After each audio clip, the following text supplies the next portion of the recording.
Welcome to SharkFarmer TV. I'm your host, Rob Sharkey. I'm out here in my field. Fields are measured in acres. What's an acre? Fair question. Acre is about the size of a football field.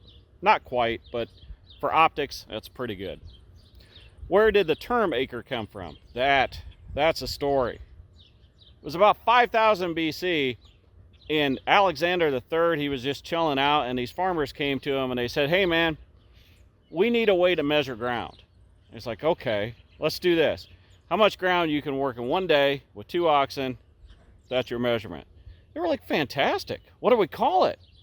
He thought, it is fantastic. We need to name it after the most fantastic warrior of all time, Achilles. And over the years, Achilles became Acre. For thousands of years, it was amazing. Until, for some reason, Canada invaded France, or they visited or something. I don't know what happened, but they're all hanging out in a bar and they're eating baguettes, and the Canadians are like, hey, who's that guy up on the wall? Oh, they're like, that's Goulet Meunier. He was a French scientist, and he invented a system called the metrics because he didn't like converting stuff. So they kept drinking, and the White Claws were just flowing, and they thought, you know what, we need to take this metric system to the world. Instead of feet, we could use meters. Instead of gallons, we could use liters. Instead of acres, well, we can't use acres because Achilles was a bully. We should celebrate the guy Achilles killed, Hectare. He was a lovable guy. Everybody loved him. Well, yeah, he lost. He was only half the man Achilles was. That's why Hectare is only half of what an acre is. They did it. They took it to the entire world. England, Scotland, China, Australia, the whole world. And in 1975, Gerald Ford and the Congress, they passed this Let's Make America Metric Act or something like that. It passed. Everything was going metrics. We were losing our acres until Ronald Reagan came. Ronald Reagan came and he said, Mr. Gorbachev, tear down this metric system. That was it. Communism failed. Pepsi won the cola wars, and America got his acres back. Enjoy the show. This is like a bovine version of ring toss.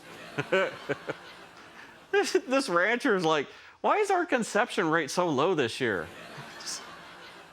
Yeah, think about that one for a second.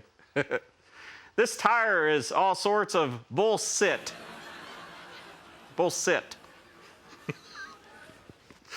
If the tire fits, you must have quit.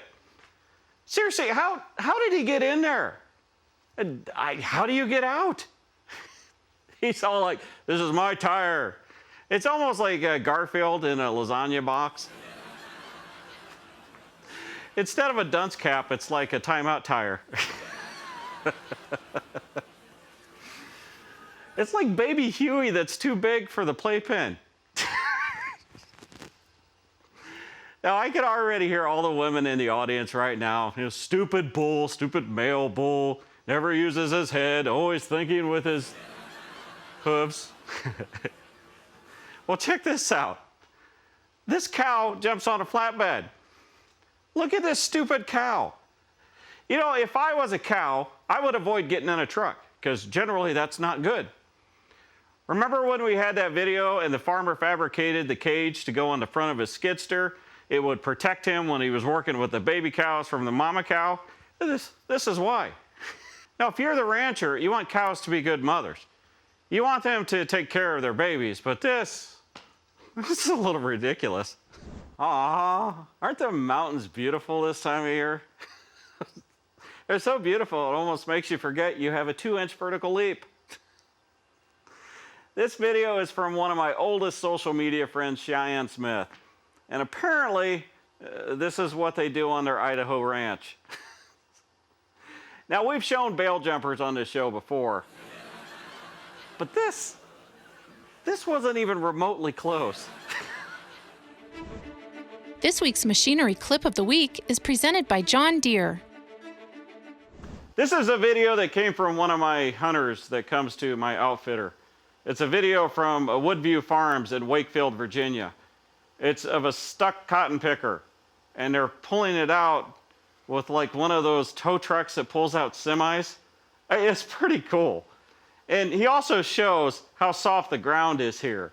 It's almost like quicksand. It does show that my hunters have some understanding of agriculture, which is amazing because when they come out, they seem to forget that. They want to hunt in a field that's next to a standing cornfield. And that's not good for hunting because the deer are going to hide in the standing corn. So they go, Rob, why isn't that farmer picking his corn yet? I go, I don't know. It's not my field. It's not my problem. It would be a lot easier if that corn was gone. I'm like, I agree, guys. It is. But what do you want me to do? Do you want me to get my combine out and go pick someone else's corn that probably doesn't want that corn picked yet? That doesn't go over well. I'm not going to bend over my entire world just so you can have a better hunt.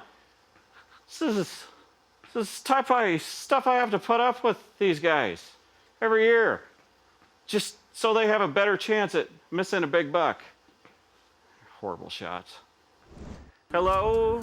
Hello, Is it me you're looking for? Daddy's calling? Nope.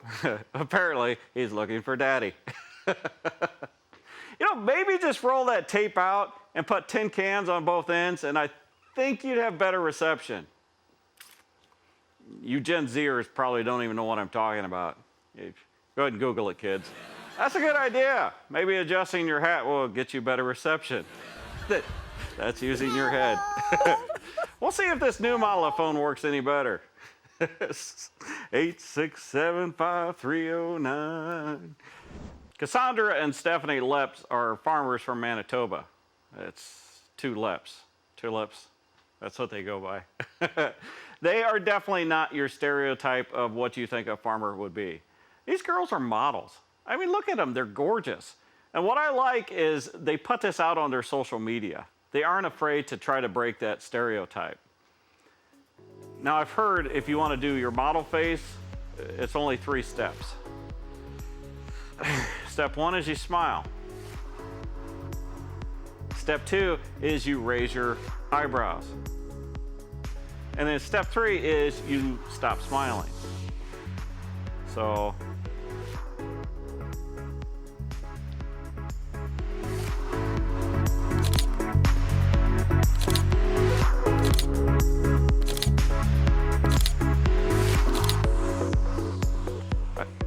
I think I'm onto something.